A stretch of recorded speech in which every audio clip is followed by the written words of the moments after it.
स्वागत है आपका एक और इम्पोर्टेंट और इन्फॉर्मेटिव वीडियो में। आज हम बात करने वाले हैं वक्फ अमेंडमेंट एक्ट 2025 के बारे में। ये एक ऐसा टॉपिक है जिसे समझना हर एक जिम्मेदार नागरिक के लिए बहुत इंपॉर्टेंट है, क्योंकि इससे जुड़ी कंफ्यूजन, गलतफहमी और अलग अलग तरह के न्यूज सोशल मीडिया पर वायरल हो रही है। प्रॉब्लम यह है कि पब्लिक के पास बेसिक इन्फॉर्मेशन तक नहीं है कि इस नए कानून से किसको फायदा होगा और किसको नुकसान। इस नए कानून को लेकर पूरे देश में अलग अलग रिएक्शन देखने को मिल रहे हैं। कुछ लोगों का कहना है कि ये एक पॉजिटिव और जरूरी स्टेप है। उनका मानना है कि इस एक्ट के आने से ट्रांसपेरेंसी बढ़ेगी, मैनेजमेंट सुधरेगा और वक्फ जमीन का गलत इस्तेमाल रुकेगा। लेकिन दूसरी तरफ कुछ लोग इस एक्ट को मुस्लिम कम्युनिटी के राइट्स पर एक डायरेक्ट अटैक मानते हैं। उनका कहना है कि सरकार इस कानून के जरिए वक्फ प्रॉपर्टीज पर ज्यादा कंट्रोल बनाना चाहती है। और कुछ लीगल एक्सपर्ट और सोशल थिंकर्स ने तो ये तक कह दिया है कि इस कानून के नाम पर शायद गवर्नमेंट या गवर्नमेंट में बैठे कुछ लोग वक्फ जमीन पर कब्जा करने की प्लानिंग में है। तो आज की वीडियो में जानेंगे इस कानून से रिलेटेड सभी बातों को स्टेप बाय स्टेप। जैसे वक्फ क्या है, इस पर पहले कौन से कानून लगे हुए थे, 2025 के अमेंडमेंट में एग्जैक्टली क्या नए चेंजेस लाए गए हैं, गवर्नमेंट इस पर क्या कहती है, और सबसे बड़ा सवाल, क्या इसका इम्पैक्ट मुस्लिम कम्युनिटी या आम पब्लिक पर पड़ सकता है।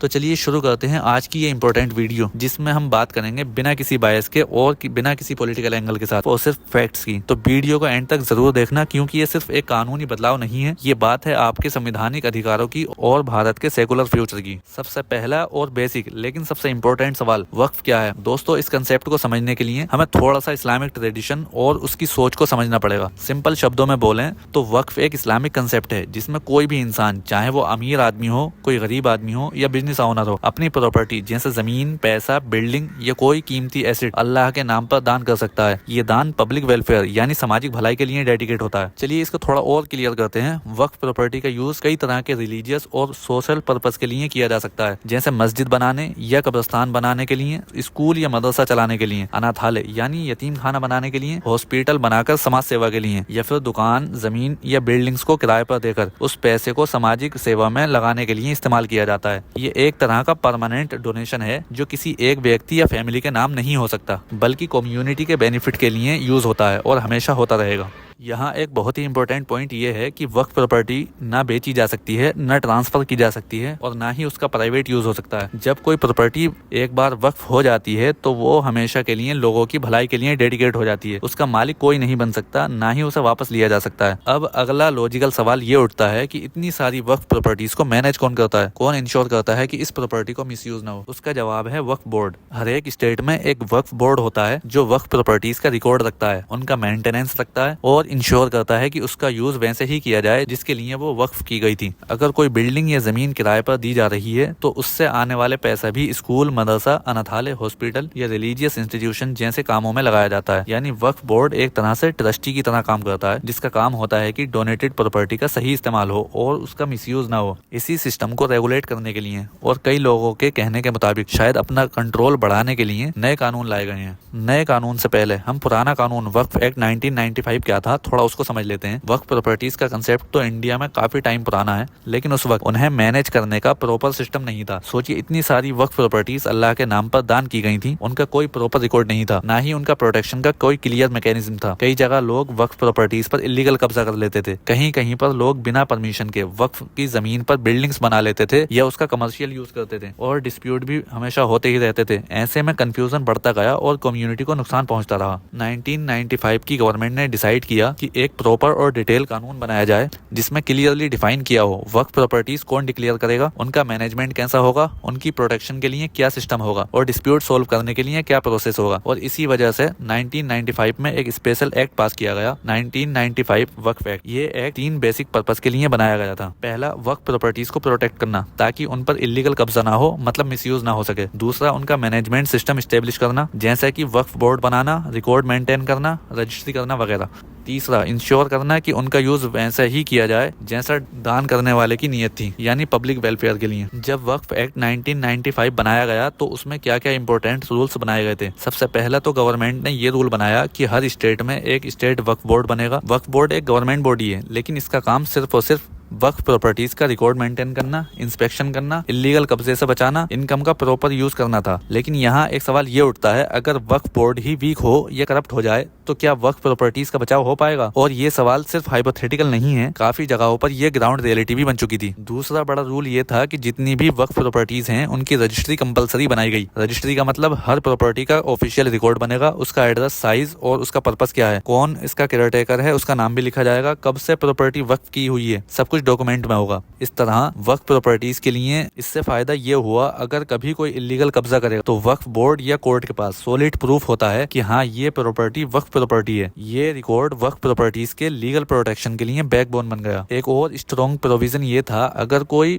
वक्फ प्रॉपर्टी पर बिना परमिशन के कुछ बनाता है या उसका इलीगल यूज करता है या उस पर कब्जा कर लेता है तो वक्फ बोर्ड के पास पावर होती थी वो उस प्रॉपर्टी को रिकवर कर सके, इलीगल स्ट्रक्चर को रिमूव कर सके, कंप्लेंट करके लीगल एक्शन ले सके। ये स्टेप वक्फ प्रॉपर्टीज की प्रोटेक्शन के लिए एक स्ट्रॉन्ग टूल था। अब बात करते हैं एक और नए क्रिटिकल फीचर की, वक्फ ट्रिब्यूनल। आप सोचिए, अगर वक्फ प्रॉपर्टी के ऊपर डिस्प्यूट हो जाए, जैसे कि ये प्रॉपर्टी वक्फ की प्रॉपर्टी है या नहीं, बिना नोटिस के अगर केयरटेकर बदल दिया गया या किसी ने इलीगल रेंट पे चढ़ा दिया, तो ऐसे डिस्प्यूट के लिए एक नॉर्मल कोर्ट में केस करना काफी कम्प्लेक्स और टाइम कंज्यूमिंग होता था। इसलिए वक्फ एक्ट 1995 के अंदर एक स्पेशल बॉडी बनाई गई जिसका काम सिर्फ वक्फ से रिलेटेड केसेस देखना था। ट्रिब्यूनल एक तरह का फास्ट ट्रैक कोर्ट होता है जहां स्पेशलिस्ट लोग होते हैं जो वक्फ के कानून को अच्छी तरह समझते हैं। कानून बनने के बाद कई जगह वक्फ बोर्ड के ऑफिसर पर करप्शन के आरोप लगे, वक्फ प्रॉपर्टीज को ब्लैक मार्केट में बेच दिया गया। ट्रिब्यूनल में केसेस 10 से 15 साल तक लटकते रहे, रिकॉर्ड अपडेट नहीं हुए, इलीगल कब्जे बढ़ते गए और गवर्नमेंट का कहना है कि शिकायत बढ़ती जा रही थी, पब्लिक भरोसा टूट रहा था। तो गवर्नमेंट ने डिसाइड किया कि वक्फ एक्ट 1995 में कुछ बड़े बदलाव की जरूरत है ताकि ट्रांसपेरेंसी बढ़े, डिस्प्यूट जल्दी सोल्व हो, करप्शन पर कंट्रोल हो सके और वक्फ प्रॉपर्टीज का सही इस्तेमाल हो। और इस वजह से 2025 में वक्फ अमेंडमेंट एक्ट 2025 लाया गया। तो दोस्तों अब सवाल ये है कि 2025 में वक्फ एक्ट के अंदर एग्जैक्टली कौन से नए चेंजेस किए गए हैं? जैसे मैंने पहले बताया, वक्फ एक्ट 1995 के थ्रू एक बेसिक सिस्टम ऑलरेडी बना हुआ था जिसमें वक्फ बोर्ड, वक्फ प्रॉपर्टीज की रजिस्ट्री, ट्रिब्यूनल जैसे अरेंजमेंट्स थे। लेकिन गवर्नमेंट का कहना है कि उस सिस्टम में काफी लूप होल्स रह गए थे, जैसे ट्रांसपेरेंसी की कमी, वक्फ बोर्ड पे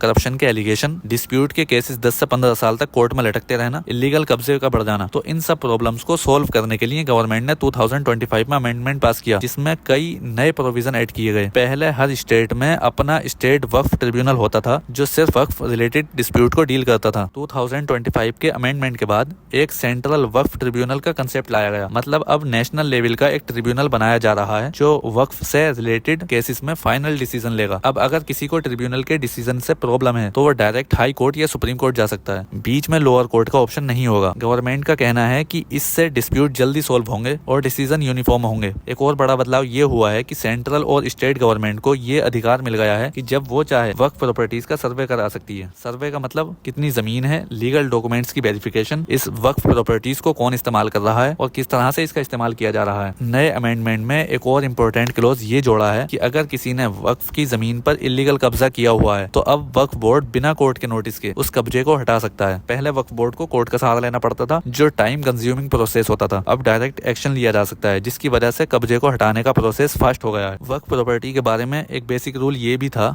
कि वक्फ प्रॉपर्टी बेची नहीं जा सकती, गिफ्ट नहीं की जा सकती, प्राइवेट ओनरशिप में ट्रांसफर नहीं हो सकती। अगर कोई वक्फ प्रॉपर्टी इलीगल या गलत तरीके से ट्रांसफर की गई है तो वो डील ऑटोमेटिकली कैंसिल हो जाएगी और ट्रांसफर करने वाले पर्सन को फाइन या जेल दोनों हो सकती है। 2025 के अमेंडमेंट में वक्फ बोर्ड के मेंबर्स की एलिजिबिलिटी को भी काफी स्ट्रिक्ट बना दिया है, जैसे बैकग्राउंड चेक करना मैंडेटरी हो गया, उसके खिलाफ कोई क्रिमिनल रिकॉर्ड नहीं होना चाहिए, उसका फाइनेंशियल इंटीग्रिटी टेस्ट भी किया जा सकता है। सबसे बड़ा और कंट्रोवर्शियल चेंज ये हुआ है कि नॉन मुस्लिम को भी वक्फ बोर्ड का मेंबर बनाया जा सकता है। पहले वक्फ बोर्ड के मेंबर सिर्फ मुस्लिम हो सकते थे क्योंकि वक्फ बोर्ड का कंसेप्ट इस्लामिक है और अल्लाह के नाम पर प्रॉपर्टी डोनेट की जाती है, तो नेचुरली उसका मैनेजमेंट भी मुस्लिम कम्युनिटी के लोगों के हाथों में होता था। 2025 के अमेंडमेंट में एक क्लॉज और ऐड कर दिया गया है कि गवर्नमेंट कुछ नॉमिनेटेड मेंबर्स को अपॉइंट करेगी। ये मेंबर्स एमिनेंट पर्सन या प्रोफेशनल एक्सपर्ट हो सकते हैं और यहाँ रिलीजन का कोई जिक्र नहीं है, मतलब अब डायरेक्टली या इनडायरेक्टली नॉन मुस्लिम भी वक्फ बोर्ड में शामिल हो सकते हैं। नए अमेंडमेंट में एक और मॉडर्न स्टेप ये लिया गया है कि हर वक्फ प्रॉपर्टी का रिकॉर्ड ऑनलाइन पोर्टल पर मेंटेन किया जाएगा जिसमें प्रॉपर्टी की आईडी, प्रॉपर्टी की लोकेशन और उसका साइज, प्रॉपर्टी का स्टेटस और कौन इसका केयरटेकर है, ये सब रिकॉर्ड ऑनलाइन रखा जाएगा। इससे फायदा ये होगा कि ट्रांसपेरेंसी बढ़ेगी, किसी भी वक्फ प्रॉपर्टी को ट्रैक करना आसान हो जाएगा। इससे डिस्प्यूट में वेरिफिकेशन फास्ट होगा। अगर कोई पर्सन वक्फ प्रॉपर्टी से रिलेटेड फ्रॉड करता है, इलीगल ट्रांसफर करता है या कब्जा करता है तो तो अब नए कानून के तहत हैवी फाइन लगाया जाएगा, उसको जेल की सजा भी हो सकती है,